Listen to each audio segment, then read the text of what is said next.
Atlanta. This is the Blog and Dirty podcast, where bird is the word if you haven't heard. We're here for a good time, not a long time. So grab a seat, buckle in, and enjoy the flight. I'm your host, John Buhler, staff writer, fansided.com. But before we take off, I'm going to need you to get effing set. So let's do that. Yes, we had our first preseason game of the year with the Falcons, losing by like a touchdown down at Miami, but team looked pretty good for the most part. You know, it hasn't really hurt my opinions of the team going forward. But our lead topic today for Get Effing Set is look good, feel good, pay good, play good. Going to talk a little bit more about some of the contracts going on. Basically, I think the Falcons have been tied to a few star defensive players. I know that they signed two defensive backs, you know, with safety Josh Thompson and cornerback William Hooper on Monday, but Dirty Bird Nation was buzzing quite a bit about Justin Simmons, you know, the All-Pro and the Pro Bowl caliber player for the Denver Broncos coming in and for a visit. And this came after he talked to the Saints. It would have made me so happy if, like, he didn't make it. Like, you know, he signs with the Falcons, tells the Saints to kick rocks, and that would be great. It's still unbelievably amazing that, like, he's still out there. I mean, he probably wants to go to a better team than the Broncos. I'd argue the Falcons are, but neither team has really been much of anything since 2017, for lack of a better word. But I think really the big question here that I have with Justin Simmons is, like, is he worth signing? And I think so. I think it might only be like a 1-year deal, maybe a couple million here, and he'll bet on himself, maybe have an opportunity to, you know, test and see what he's going to do in free agency this offseason. But, you know, you bet on yourself, you play for a team that's ascending, you get to play alongside Jessie Bates III, AJ Terrell's their cornerback, you know, you've got Clark Phillips as well. This would be a delicious secondary for the Falcons. Like, when this team is really good, the secondary is flying around. Linebacking play is usually pretty good too, stuffing the run, and we haven't had a pass rush since I could shave, and clearly we don't do that anymore. But yes, I think the idea of the Falcons potentially getting Justin Simmons would be huge. But there are other suitors out there, and he's too good to be, you know, a free agent for much longer. I was hoping that, like, we'd get to the show today before, like, he got signed, and I think we did. Maybe he gets signed as we're speaking right now, and if he did, we'll probably talk about that on next week's show. But I would say for the most part, you know, Simmons would be otherworldly good with Bates. And I recall, I think it was back when Bates was playing with the Bengals. They were doing, like, the NFL Top 100 going into, like, the 22 season, 21, it could have been something like that.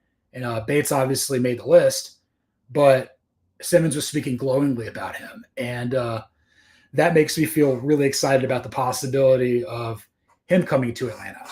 It would be tremendous to have one of the best secondaries in football. Because, I mean, you look across the board, the offense, you've got pretty solid offensive line, you know, with Chris Lindstrom at guard kind of headlining it. Jake Matthews, left tackle, you know, just solid out there as they could ever be. Drew Dahlman at center, Caleb McGarry out at right tackle, and who do we have at left tackle? Right, the other guard. I'm blanking on it right now. Crucify me if you want, that's fine. But offensive line's looking good. Obviously, Kirk Cousins at quarterback, Michael Penix Jr. behind him. You know, the receiving core. Left tackle is Jake Matthews. Yes, whatever. I'm trying to get I got to get the depth chart figured out. You know, it's preseason, learning so many different names. But, yeah, if we add Justin Simmons to the mix, then that would be wonderful for the entire operation. But, again, it's going to really come down to price point and if Terry Fontenot can, like, strike a deal here. So, you know, I am pretty optimistic that Atlanta is at least going to be a player for him. But, you know, we shall see. You know, we got to move on here a little bit with some more further calibrations to our roster. Yes, we've had 3 pretty significant injuries to this point for the Falcons this year. We saw Rondale Moore get hurt during practice, and obviously with him out, that depletes the receiving core a little bit. I was thinking he'd be like the number 3 option behind Drake London and Darnell Mooney, although Ray McLeod is certainly trending up as well. Maybe he's going to be the guy that's going in that role. Casey Washington looked fantastic in the first preseason game, but even if Rondale Moore is out, I still think we won the Desmond Ridder trade because he was awful, and enjoy being in Phoenix. Actually, Phoenix is a great place. My girlfriend's from there. I've been there a couple of times. It's absolutely wonderful down the valley. But yeah, better to have Desmond Ridder backing up in Arizona than starting for the Falcons. But yes, not happy to see Rondale Moore out for the year. Fantastic player at Purdue. One of my favorite players covering college football out of the Big Ten in the last 5, 6, 7 years. During the game itself versus the Dolphins, there were 2 significant injuries.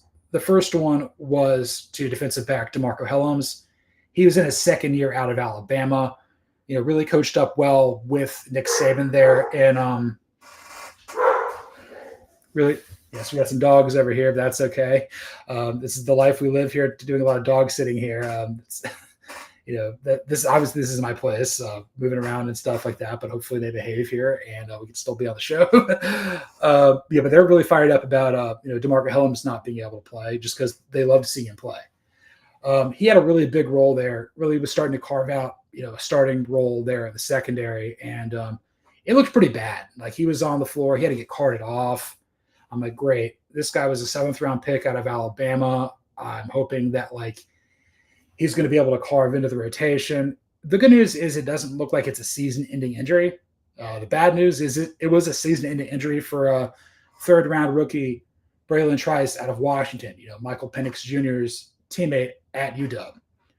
I believe Trice was recruited to play at Washington when Chris Peterson was still their coach, and that meant Falcons defensive coordinator Jimmy Lake was still on the program and everything. And he played for Jimmy Lake as well, whereas Penix only played for Kalen DeBoer after coming over from Indiana when DeBoer had been his OC at Indiana, went to Fresno, and then came to Washington.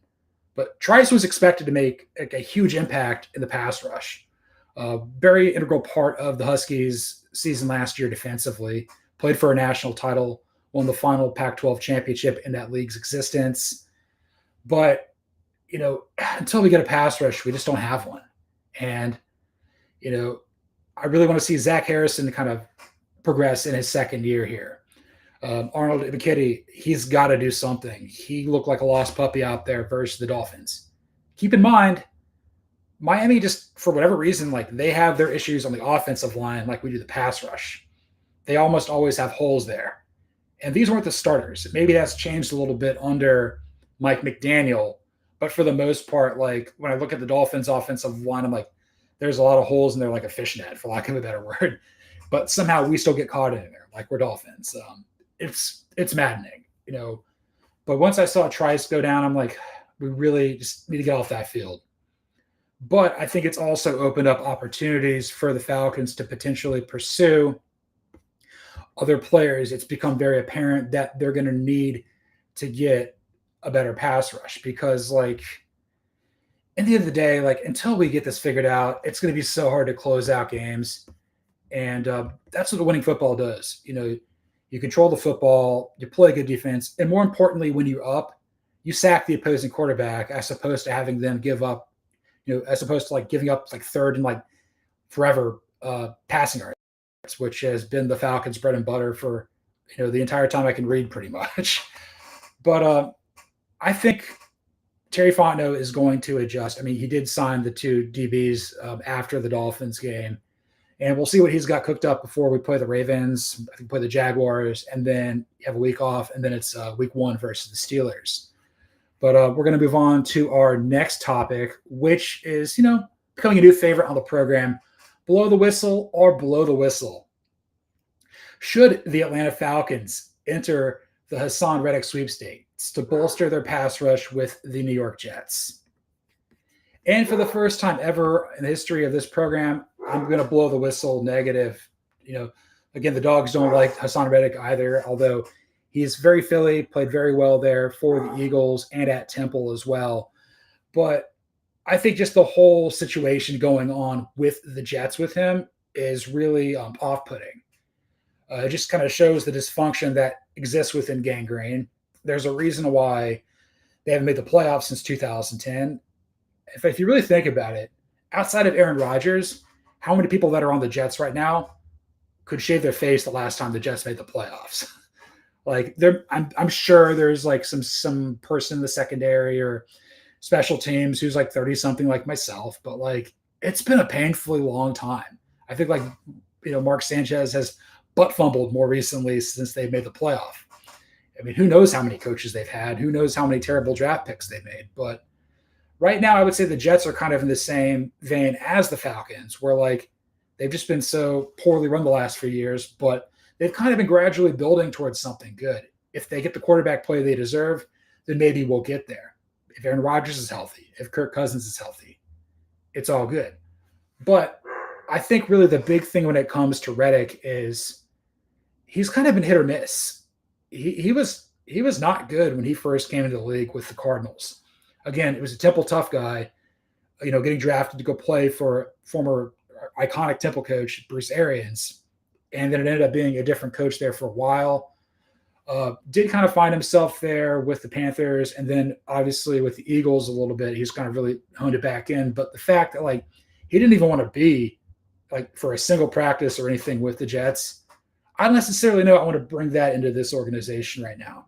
There's just too many positive things going on with the Falcons for me to bring in a guy who wants a new contract, who's unhappy with his current one. You got to give up compensation to a team that, could be playoff caliber as well. They could be in a bind.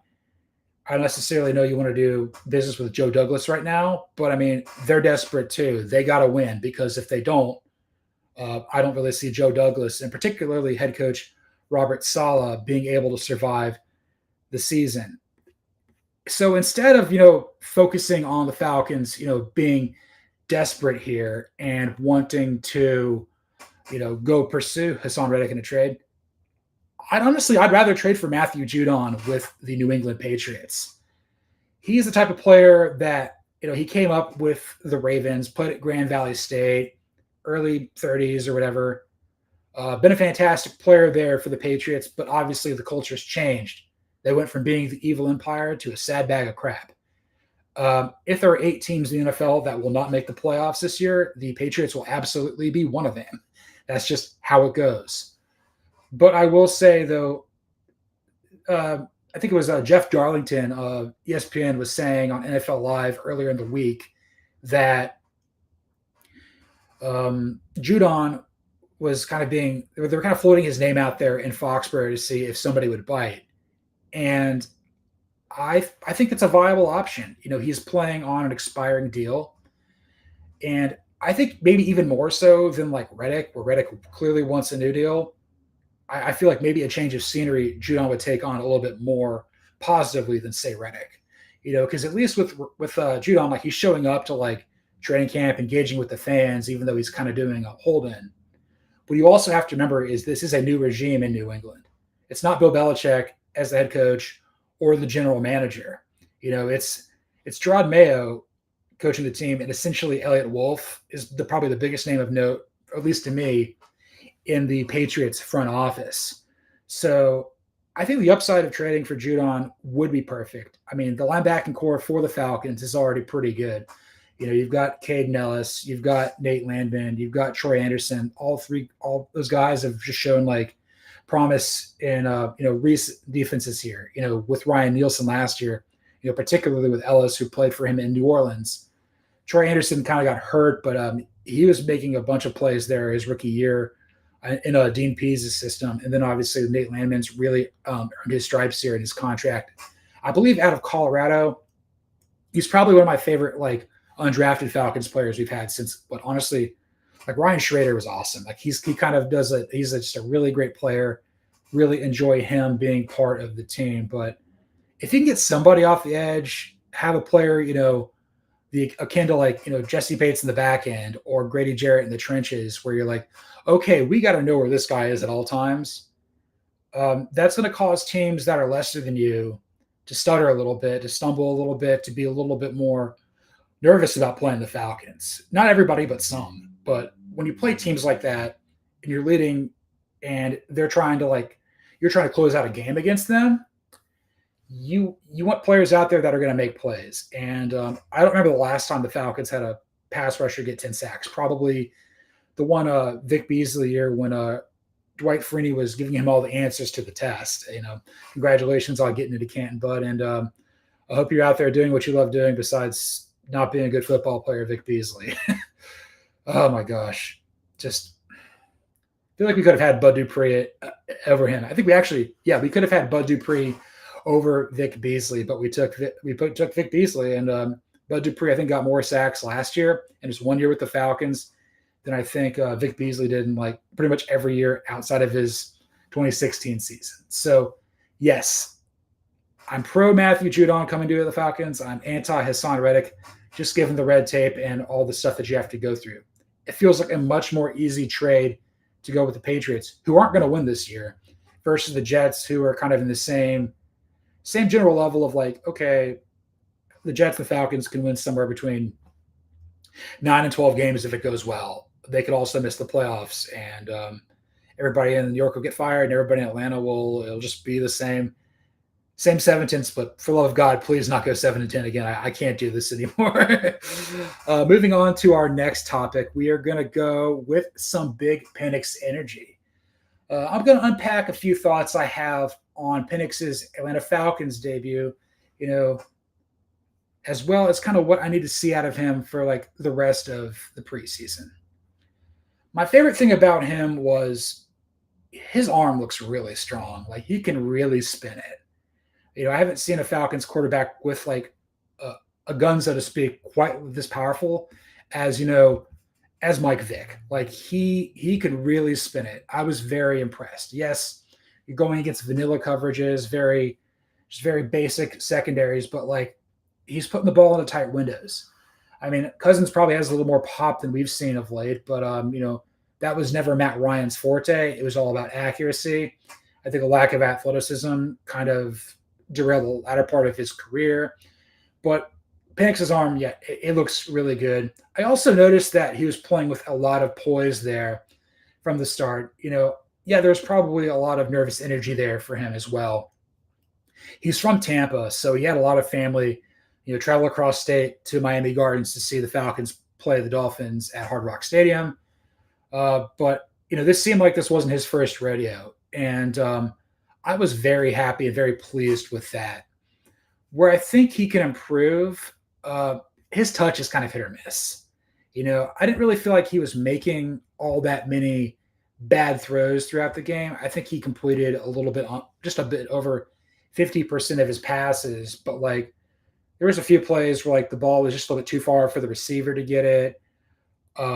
Really trying to make something happen versus what I think is a pretty good team in Miami. Still haven't figured out exactly who's winning what division, but I'm not ruling out the Dolphins coming out of the AFC East. I really like what Mike McDaniel's doing there in South Florida. So, again, this felt like pretty favorable competition. I think the Dolphins a little bit further along than what we are, but nice to play them. Easy trip, relatively speaking, for the preseason. But, yes, you can see the touch on Penix's throws. Sometimes it's great. Sometimes it's not there. It's just inconsistent. Obviously, the windows he got used to throwing to in the Pac-12 and the Big Ten before that are much tighter. You're going up against everybody's best player from college, even in the preseason. These guys were all studs at whatever level of college football they played at. That's why they're in the NFL right now, either making a team or having an opportunity to do so. Really, the big thing with Penix in terms of being able to improve is just repetition. I'm sure there's things that Kirk Cousins and Zach Robinson and the rest of the offensive staff can do to really help bring him along. There's some footwork things that I think he can work on. There may have been a few times where it was a little lazy, but again, he's a rookie. He may be an older rookie, but he's still a rookie. But I think also he takes to coaching very well. He had a fantastic offensive mind in his year for like what 4 years there in college with Kalen DeBoer over 2 stints. May have that here with Zach Robinson as well, but it looks better than some of the other rookie quarterbacks out there. Obviously, it sucks to see JJ McCarthy's season in before it even began. He was probably the furthest away from being able to contend for a starting job. Obviously, Caleb Williams in Chicago and Jaden Daniels in Washington are pretty much going to start right away. Caleb Williams looked awesome for the Bears, really carving up the defense there. I think they're playing the Bills in Shane Waldron's offense. Not going to lie, I haven't seen Jaden Daniels play a lot, but I know the player he is. I know what he was at LSU. I know the type of head coach. We know the type of head coach Dan Quinn can be. And Cliff Kingsbury is a hell of an offensive mind. I think he's going to have success there. Drake May, he may be further along than we expect, but again, the Patriots are not going to contend this year. What I mean with Penix is like Bo Nix had a rough preseason game. The stats were better, but for a guy that's relatively the same age as Penix, one of the older rookies in this rookie quarterback class, I mean, he was abandoning the pocket like every step of the way, running into pressure, looking like Anthony Richardson, which is why I'm never going to be in on the Colts quarterback. I saw him at Florida. I mean, anytime a guy says like, oh, the NFL is easier than college, he's an idiot. And that's why the Colts haven't won a division since I started writing a decade ago. It's been a while. And I don't think they're going to win the AFC South this year. Probably going to be Houston or Jacksonville before the season. I'm sure I'll probably go around the perimeter a little bit and pick who I think is going to win each division, who's going to make the playoffs, etc. Because believe it or not, I think the Falcons are going to be a part of it. But yeah, Penix looked a lot better than Nix. I really think that like if he was in another situation, like if he was in Las Vegas or Denver, he's starting right away. There's other teams out there where maybe he'd be pushing for playing time. Like, what if he was in Cleveland and Deshaun Watson continues to be mid? Like, maybe he just like, maybe Kevin Stefanski's like, you know what, I can work with this guy versus the guy that Jimmy Haslam forced Andrew Berry to trade for. But I guess like to really put a bow on it with Penix's one preseason start is like he's much further along than I expected. I know he played for a great coach at Washington, Indiana. I know what type of leader he is. I've spoken to him before, and he's a guy that people will definitely rally behind. But I was kind of nervous about like, okay, he's had 2 knee injuries. He's athletic, but like not much of a runner. Like think CJ Stroud. That's kind of the same sort of thing. Like he can do it, but that's not an integral part of his game. But, there's not a lot of left-handed quarterbacks in the league. I mean, Tua Tagovailoa is the primary guy that we see right now, and he didn't play over the weekend. I think historically, your best left-handed quarterbacks from my memory, are, among Steve Young, Michael Vick, Ken Stabler, Boomer Esiason. Like that's the type of southpaw is out there. And maybe Penix can be that, and that's the goal. But I was very impressed with how he played. Stats look decent, but just what I saw out there, I'm like, okay, if Cousins gets hurt for like a game or two and he needs to play, I think we'll be in good shape. On the other side of the coin, moving on to topic 5, with somebody's Heinicke is crowding my icebox. I really, really want to see, fellow native Atlantan like Taylor Heinicke succeed here in Atlanta, but my God, was he terrible.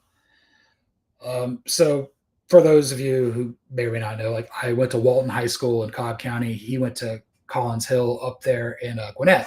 And he played his college football at Old Dominion, won the equivalent of the FCS. He won the Walter Payton Trophy, so the equivalent of the Heisman there at ODU during his sophomore year. Threw a lot of yards.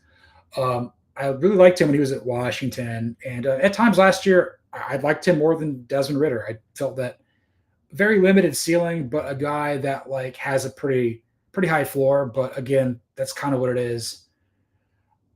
I will say though, after watching Penix play, to go to Heinicke, because I think it was a drive where like, Raheem Morris actually challenged and got one right, unlike Arthur Smith, who I think had a worse batting average than Adam Duvall does at the plate right now in terms of like being able to like get a challenge right. So I think the Falcons stop Skylar Thompson and the Dolphins offense like deep in Atlanta territory.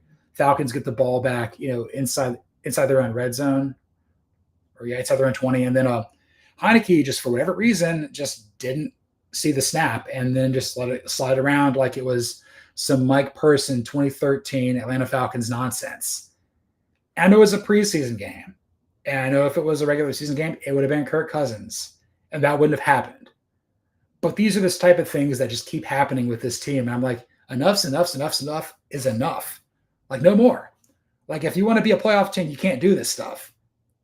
I mean, yes, you make mistakes. Yes, people fumble the ball. Yes, people throw interceptions. Yes, people miss tackles. But, like, for this to be your first play of the season and just to screw it up that badly, like, do you want to be on this team, bro? Like, do you want to play here?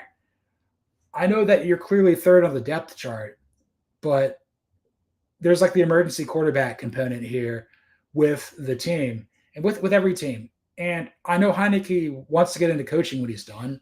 I remember he was talking to I think Ron Rivera when they first got connected there in Charlotte, and that's kind of how he ended up at Washington when he was the head coach of the football team and later Commanders. But you got to be a little more aware than that. And as I continue to unpack, what I feel about Heinicke is just like, yes, he might have been playing with a bunch of third stringers, but like his lack of talent was kind of exposed there. Like we've seen other guys play with third stringers and really, make something happen, like turn some heads during the preseason. And, he was the worst quarterback out there. I liked Nathan Rourke. I don't know why we cut him. He didn't complete a lot, but like he was a talented player, played at Ohio U, former Canadian football star. I think his brother's playing for Kurt Signetti there at Indiana now. So they've got a pretty good football family. But like, I don't think we're not going to cut like Heinicke right now, but like he's not really part of this team's future beyond this year. I will say that if somebody else gets hurt in training camp, akin to McCarthy, maybe even bigger, like he's a serious trade candidate there that the Falcons could unload. Not necessarily if that's like the right word for it, but his days here kind of feel a little bit numbered. And I hate it for him because like he had carved out a very nice NFL career, over the last 5 years. Like he's going to be a guy when you remember dudes at some point, we'll talk about him. But it probably won't be for the positive here in Atlanta. But if we did this segment for a Commander's Base show, yeah, he'd be a dude. I mean, I'm trying to think like if there's a Falcons player that like kind of has this, like Dave Archer, maybe back in the day. Falcons were terrible in the 80s. He was undrafted out of Iowa State. Certainly made a name for himself, better making a name for himself now, working for the team, calling games alongside Western for over the radio and everything like that. It just it was painful to watch. It was kind of it's like I didn't want to believe that like this is kind of it for him because we've not had good quarterback play the last 2 years. Even though he's here, certainly think more highly of him than Desmond Ridder, and absolutely more than Marcus Mariota. Can kick rocks forever. You quitter. You quit on this team. I will never ever forgive you for that. This is not an Oregon podcast or a Ducks podcast. And I remember being back in the day. I remember when Marcus Mariota. There'll be lots of riffs about Marcus Mariota on the show. I distinctly remember when he was at Oregon, they had a brand new facility there, and they had a pool table of all the Pac-12 schools and everything out there. And it was like 11 of them were Ducks, and then like the 11 other were like helmets for like every other Pac-12 team. It could have been Utah, it could have been Colorado, ASU, Stanford, whatnot. And I think the foosball table was manufactured in like Barcelona. And I had no clue where Barcelona was. I'm like, you're a college student. You go to a public school, a major school, a school that is AAU accredited, which is why they went to the Big Ten, and you have no idea where Barcelona is. Never heard of Barcelona. Like be a little more cultured. Then there was also a game when I think the Titans were playing the Steelers, and he didn't know they had like the camera on his head, and he was like looking around all over the place. Like, can you even read a defense? He could just do what Chip Kelly told him to do. and kick rocks. But Taylor Heinicke, you're not going to kick rocks right now, but you are crowding my icebox. And say it ain't so, say it ain't so, but you might have to go. And we're going to finish today's show with not a game, practice, but also kind of a game. Yes, the Falcons are playing their second preseason game of the summer versus the Baltimore Ravens on Saturday around noon. 12 o'clock p.m. kick. It's going to be in the Charm sitting at M&T Bank Stadium. This is likely going to be the Falcons dress rehearsal. So we may see more starters than we expected. But then again, I think we also have to remember that this is a new era of Falcons football, and that Raheem Morris, he had been on Sean McVay's staff there in Los Angeles, and he doesn't really do play starters. Didn't really do the draft until this past year. Glad they got my dog. My dog. Did they get my dog? I'm trying to figure who they got. It was the point. I think they got Jared Verse, who is a dog. He played at Florida State. He's going to be fantastic there for them as potentially an Aaron Donald replacement. Big shoes to fill, but happy to see fellow Atlantan Sean McVay get into the NFL draft and everything like that. But I just feel like this is a really good opportunity for the Falcons to continue to see where they're at. I think we're very fortunate that the three teams that were playing in the preseason this year out of the AFC are all playoff caliber. I would say Baltimore is probably a lock in all intents and purposes. I like Miami's chances of making it more than Jacksonville, but I think Jacksonville, again, they're going to be middle of the pack in the AFC. And if the AFC North cannibalizes itself, if the AFC West is as bad as I think it is, maybe they can win the division. Maybe they get in as a wild card team. That was a team that was like they had like 8-3, and then they went like on a 2-7 run to end the season. I think going up against Baltimore, particularly going up against a John Harbaugh coach team, one that takes the preseason very seriously. Like, they try to win every preseason game. Like, this is a big opportunity to show what you got.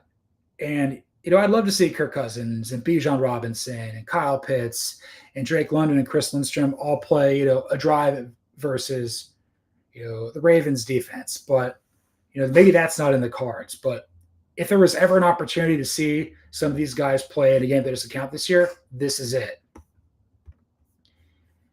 I also need to see this team play with urgency. Again, we talked about this earlier, and honestly with the Dolphins preseason game as well, where if you're playing with urgency, playing with you're not mailing it in, like everybody's playing really hard, good things happen. We saw that in the preseason game last week with the Kevin King interception. This guy's trying to make this team. This was a very well thought of player at Washington. Basically was out of the NFL because it I guess didn't work out with him and the Packers. But he made a heads up play and helped the Falcons get points. I remember Kirk Cousins was saying during a sideline interview, that's complimentary football. That's what we want. Haven't had enough of that here in the last few years, but get points off turnovers. Even if you get a field goal, that's still worth it. Whereas Arthur Smith is we're going for it on 4th and 2. We're going to do a triple end around to our third string tight end, and then we get sacked and lose the ball for 15 yards and then lose by 2 points. Maybe those days are over. I would love for those days to be over. But yeah, Baltimore is going to take this seriously. There's other teams out there, I don't know, the Rams, who don't. Although Stetson Bennett scoring a touchdown there in the game was really amazing. Hopefully he's ready to go. A little rusty, but shout out to the mailman getting your life back on track. But I guess if I really wanted to tie a bow on it with the preseason here, no more injuries. That was tough to watch. These guys are dropping like flies. Miami had a lot of guys getting hurt too. I don't know the extent of their injuries, but I don't know, maybe it was the grass, maybe it was just the Florida heat here in August. Something was happening out there, and it's only the first week of the preseason. it's like you don't want it to happen then, and you don't want it to happen in week 2 of the preseason. Week 3, you can kind of live with it because like your starters aren't playing. I mean, you're playing these games on like Thursday and Friday evening, maybe Saturday, just to get into the regular season, get through. You're just trying to figure out who's going to make this roster. All the guys who have made it like aren't going to be out there. But yeah, I don't think this team can afford to lose another key player at a skill position or on defense. In like roles that where guys are expected to contribute right away. Rondale Moore was going to be able to be a huge part of the receiving game. He was an explosive playmaker at Purdue and in Arizona. It sucks he's not going to be part of this team this year. Braylon Trice, I thought was the Falcons' biggest steal or one of their best picks. Now he's going to have to delay his rookie year for another season. And yes, we'll learn more about other guys on the Falcons draft class. Maybe we'll see a little more out of Rook. I swear to God, I was going to say that correctly, and I failed you miserably. Rook Orohoro. So his nickname is Dog. Like, yeah, Rook Orohoro is over there in the corner, barking at everybody here in Cabbagetown. It's great. And then obviously DeMarco Hellams really made a name for himself last year with his expanded opportunity. And you just hate that for guys who make the most of their situation. I remember seeing J.D. Bertrand making plays out there, former Notre Dame star, played at Blessed Trinity up there in Roswell. We'll see what he does. Certainly adds some linebacker depth, kind of has leadership traits. I'm just wondering if he's going to be fast enough here. And then obviously Casey Washington looked really good as well. Certainly better than James Washington, who I don't know if still on the team.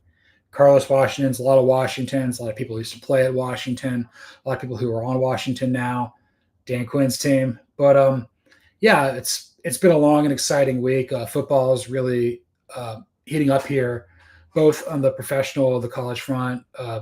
School's probably back in session here in the South. So Friday Night Lights are probably picking up. But it was a little cool this morning when I went back to go get my AC fixed in my apartment because the Atlanta heat destroyed the one in our bedroom, and that was delightful. That was leaking everywhere. But yeah, very happy to have an AC unit where I live. Very happy to have a quiet dog right now. Give him enough treats, so hopefully he goes to sleep. But anyway, I'll try to be a little bit more professional in the next episode with where I'm at. But this was episode 3 of the Blog and Dirty podcast. You can follow me, John Buhler, on Twitter or the X at Buhler118. Go read all the work that I put out there on fansided.com. Again, I cover the NFL, college football, and the Atlanta Braves mostly with baseball, but a little bit of MLB there too. You can read all the stuff that's going on here with our Falcons coverage here on Blog and Dirty. Like, rate, listen, subscribe, review on Apple, Spotify, Amazon, pretty much anywhere there's podcasts. I may get that wrong. Again, it's still a new show. Over on YouTube, hit that subscribe button. Blog at Blog and Dirty FS. Producer Sean's been putting out some amazing clips of previous episodes I've had here, as well as anything that's going on with the Atlanta Falcons. But yes, this is a very exciting time to be a fan of this team. I haven't really felt this much optimism probably since 2017. And even then, there was still that whole jadedness of blowing the 28-3 lead. One day, we're going to win a Super Bowl, but I might be dead by then. Thanks for joining the show today. And this was the Blog and Dirty podcast.